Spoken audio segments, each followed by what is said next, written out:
करीब उस घर में बहुत कुछ बड़ा होने वाला है। जितनी जगहज़ाई हमारी हो चुकी है, उसके बाद कोई अच्छा रिश्ता आएगा? अपनी माँ से कहना कि अपनी दूसरी बेटी को भी ना इस घर में भेजने के ख्वाब ना देखे। और अगर आपने मेरी बात ना मानी ना मम्मी, तो मैं जहर खा लूंगा।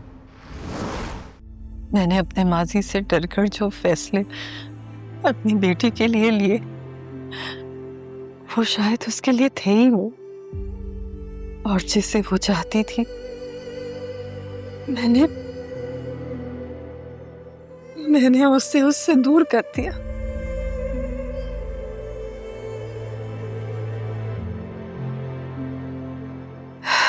मेरे परवरदिगार, मुझे फैसलों की समझ नहीं, तेरे मामलात हैं ईसा, तू ही जानता है। मेरे हिस्से की बख्शिश मेरी बेटी के नसीब में सुकून लिख कर दे दे यार। अब मेरा तो तू ही भरोसा है यार, जो कुछ भी है तेरे हवाले।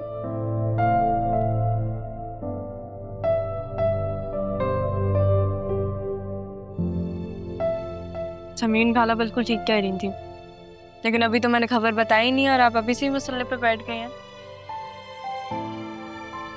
क्या खबर, बताओ। ऐसे क्या देख रही, जैसे कि दोबारा देखोगी ही नहीं मुझे। मम्मी कितनी दफा कहा है ना क्या करें ना ऐसी बात है। मैंने समारिया से बात की थी ना, तो कल इंटरव्यू है मेरा। ये जॉब तुम्हें ही मिलेगी इंशाल्लाह। तो पहले मुझे वहां जाके देखने तो दे, अगर वो लोग राह साहब के काबिल हैं भी या नहीं। और अगर मुझे जॉब मिल गई ना, तो ये सब आपकी दुआओं की वजह से है। एक बात याद रखना, ये दुनिया तुमसे सब कुछ छीन सकती, लेकिन तुम्हारा हौसला, तुम्हारी हिम्मत नहीं ले सकती। जानती हूँ मम्मी, जब जॉब लगेगी ना, पैसे जमा करके एक अच्छे से अपार्टमेंट में चलेंगे। थोड़ा सा ऊंचा होगा वो अपार्टमेंट, ताकि हम अच्छा सा व्यू देख सकें हर रोज। चाय पियेंगे, वहाँ पे एक छोटी सी बालकनी होगी हम दोनों के लिए।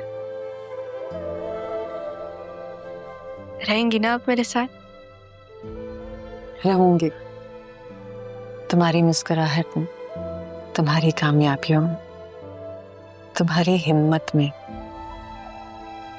तुम्हारे साथ रहूंगी। अरे नहीं, डॉक्टर ने मना किया है ना, गले नहीं लगा सकती। फिर आपकी गोद में तो सर रख सकती हूँ ना। हाँ, आज मैं कभी तनहा नहीं रहूंगी अम्मी, आप है ना मेरे साथ।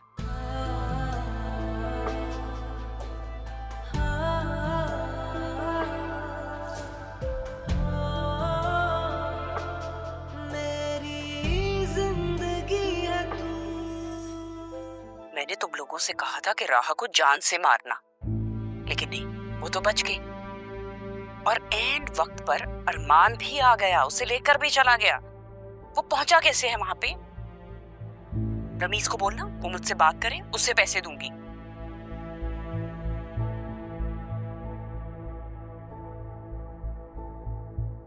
अब तो अपना वादा पूरा कर दिया ना मैंने अम्मी। रख दिया आपके सामने लाके अपनी बेगुनाही का सबूत। मुझे तो समझ में नहीं आ रही है कि इस बात पे खुश हूं या रोऊं। अल्लाह का बहुत करम है कि उसने तुम्हें सुरखरू किया है, बेगुनाह साबित कर दी। लेकिन दूसरी तरफ राह और तारा की बदनसीबी में मातम करने को दिल कर रहा। अरमान, क्या वाकई इंसान नफरत में इस हद तक आगे बढ़ जाता कि अपने रिश्तों के तकद्दुस को ही पामाल कर जाता? ये सब सुनने के बाद मुझे समझ नहीं आ रही, आसिया ने ये सब क्या कर दिया? अपनी दुनिया और आखिरत दोनों पर बात करती। ये किया हमने।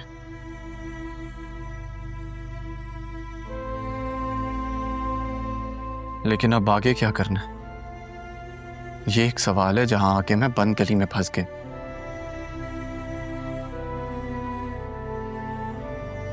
अपने मोहसिनों की इज्जत बचाऊं या कानून का फर्ज पूरा करूं? तुम करना क्या चाह रहे हो?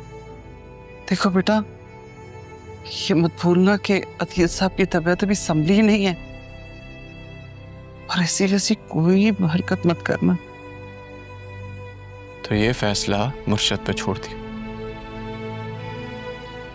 लेकिन अम्मी, राह तक सच्चाई पहुंचनी बहुत जरूरी है। हम कल उनके घर चलते हैं। वो तारा का फोन आया था। नहीं, मैंने नहीं किया था। तुम चाहे तो देख लो, वहां से कॉल आई थी। सब खैर तो है ना? मुझे कुछ खैर नहीं लगती। तारा की आवाज से लग रहा था वो ठीक नहीं है, और उसने तुम्हारे लिए खास पैगाम भी दिया। उसने खैर अरमान से कहना कभी राहा का साथ ना छोड़।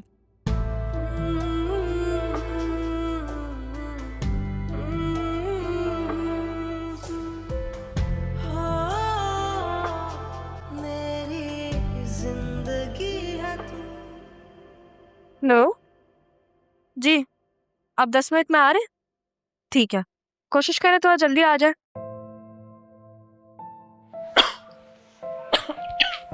ठीक है, अल्लाह हाफ़िज़। क्या हुआ अम्मी? राहा बेटा, अभी से जा रही है, नाश्ता तो कर लो।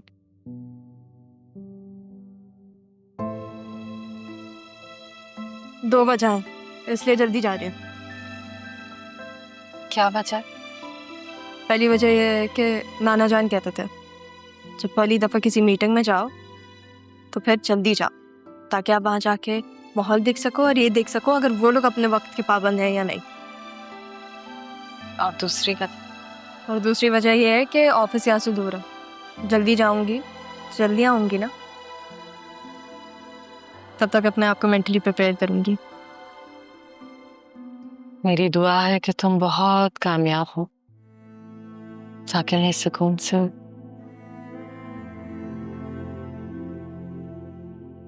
जा सकूं। कहाँ?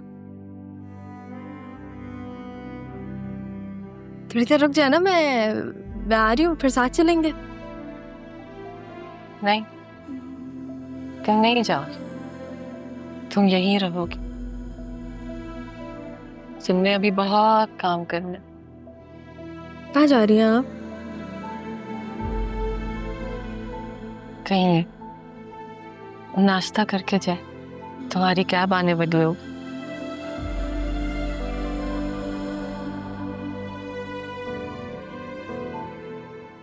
अम्मी, मेरी ना कैब आ गई है, मैं कुछ खा लूँगी, आप फिक्र नहीं करें।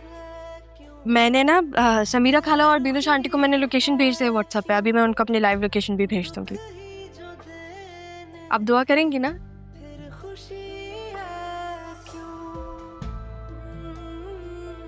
और अम्मी, जब पहली सैलरी आएगी ना तो आपके लिए एक अच्छा सा फ़ोन लेंगे, ठीक है? ख्याल रखिएगा,